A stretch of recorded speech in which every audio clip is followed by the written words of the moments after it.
உலகமும் கிறிஸ்தவனும்.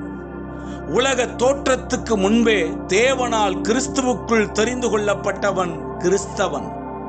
உலகத்திலிருந்து பிரித்து எடுக்கப்பட்டவன் கிறிஸ்தவன்.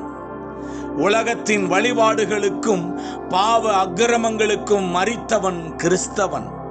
உலக வழக்கத்திற்கும் மத ரீதியான பண்டிகைகளுக்கும் விலகி இருப்பவன் கிறிஸ்தவன்.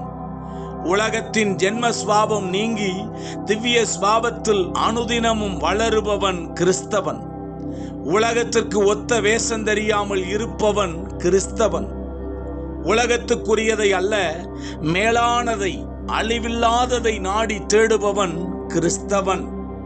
உலகத்தின் ஐஸ்வர்யத்துக்கும் அதன் சம்பத்துக்கும் உலக பொருட்களுக்கும் அடிமைப்படாதவன் கிறிஸ்தவன். உலகத்தின் மயக்கத்தையும் அதன் லௌகிக இச்சைகளையும் வெறுத்து மது மயக்கமில்லாத தெளிந்த புத்தியுள்ளவர்களாய் இவ்வுலகத்தில் ஜீவனம் பண்ணுகிறவன் கிறிஸ்தவன்.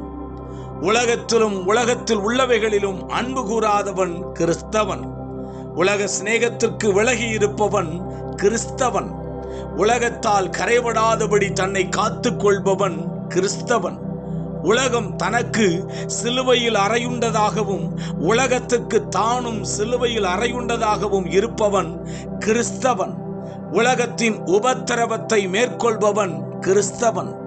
உலகத்தின் பகையை சுவிசேஷத்து நிமித்தம் சந்திப்பவன் கிறிஸ்தவன். உலக கவலையில் வீழாதவன் கிறிஸ்தவன். உலக ஞானத்திற்கும் உலக புகழ்ச்சிக்கும் உலகத்தின் ஐஸ்வர்யத்திற்கும் பெருமைக்கும் மதிமயங்காதவன் கிறிஸ்தவன். உலகத்தின் அழிவிற்கோ சரீர மரணத்திற்கோ துளியும் அஞ்சாதவன் கிறிஸ்தவன்.